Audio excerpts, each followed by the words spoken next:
can you forge it, is the question of the day. In Dragon's Dogma 2, there's a vendor that allows you to create a forgery of certain items. The funny thing is, some of the items that you create a forgery of are actually functional, while others create a duplicate with a fake funny name. So we wanted to find out and myth-bust which items actually work properly and produce a real duplicate of the item and which ones don't. So we've spent over 300,000 in-game gold to create forgeries of items to see the results. But do tell us below if you found any interesting items to forge that actually work. So one of the first items we wanted to see if you could dupe would be a Seeker's Token, as it would be very helpful if it meant you didn't have to go around actually collecting all 240 of them. What if you could just make duplicates and hand those in instead? Well, as you can see here, the first red flag was the actual cost of the forgery only being 120 gold. So we weren't too hopeful that this would actually give us back a real Seeker's Token.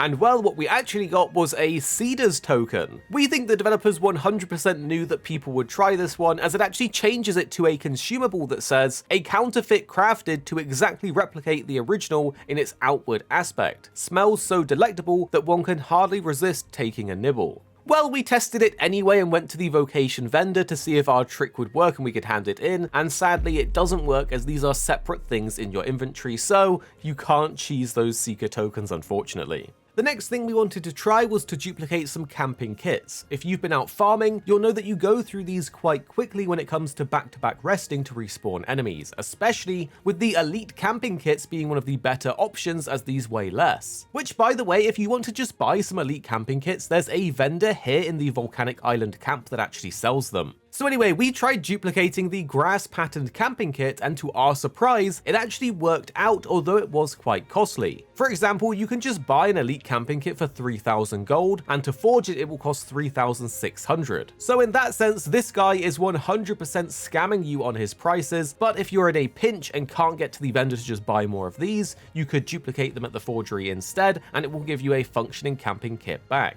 And then we thought about the worm life crystals, because if you aren't in the unmoored world, then these aren't super common unless you go about fighting drakes and getting them to respawn. And ultimately, that does take a while to do. But at the forgery, you can dupe one for 10k gold, so we had quite high hopes here. But unfortunately, our NPC friend Ibrahim was at it again, and the dupe came back as a worm's life crystal. It isn't all useless though, because you can use these fake items to give out as gifts, and we actually tested this with the fake Worm's Life Crystal at a nearby store who likes expensive and rare items. When gifting this, we got a favourable response showing that he liked us and liked receiving it, which is indicated by the blushing cheeks and the new discount we got at the shop, so not all was lost here. And then the next thing to test is of course the spell books that allow you to instantly cast spells without having to be a magic-based class like the Mage and Sorcerer. These books can be purchased from some stores, and some are quest items that are rarely found in the open world in specific spots, so we were quite interested to see how this one works out. But luckily it does actually work and produce a perfect copy. Meanwhile, for the quest item books, you can also forge these, enabling you to hand them into both the Sorcerer and Mage Meister to get both of the powerful Maester's teaching skills without having to do 2 playthroughs of the game. So the spellbooks are definitely worth doing. Next up, we wanted to try the Sealing Vial, which is an item you get from the Sphinx Riddles, and this allows you to transport people by sucking them up into the bottle so you can easily carry them to a destination. It was quite expensive at 24,000 gold, and of course, if this worked, it would be super helpful for completing those quests. This was a costly one, however, at 24,000 gold, and if it did work, it would be super useful for completing those quests. It just gives you the Sealing File instead, so the devs really did troll us with this one. And at 24k, it was quite expensive. A quick tip for you though is that you can actually transport people without the need of this Sealing Vial. All you need to do is have a ferry stone and carry them,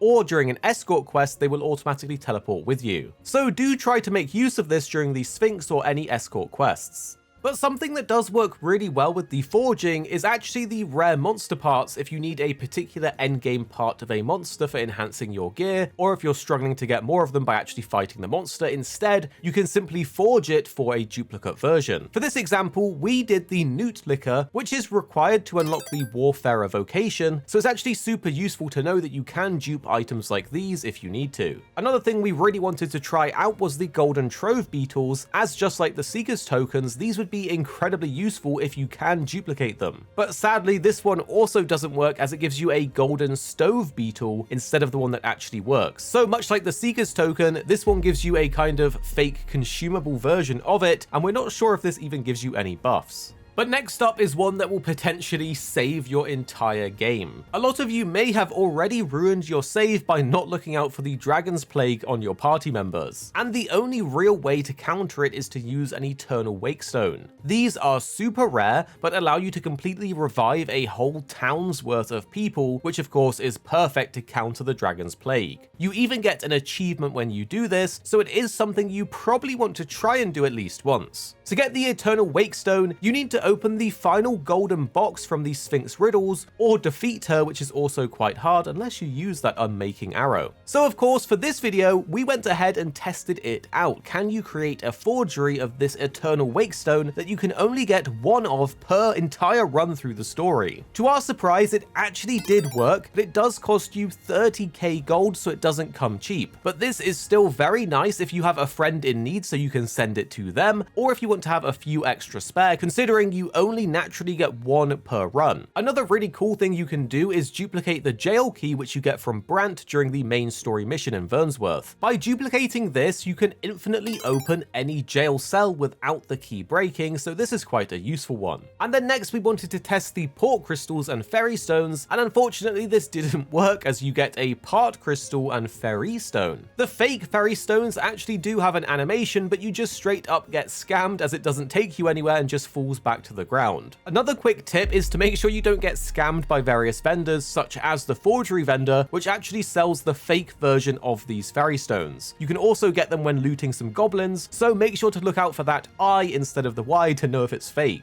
Well, hopefully this was helpful and you learned a bit more about the things you can and cannot forge. It was actually much better than we thought it was, and some of the items are quite funny. But do tell us if you have given any weird things a try, or if you have any funny stories like trolling your friends, because it's always hilarious getting excited to receive an item only to find out it's a fake.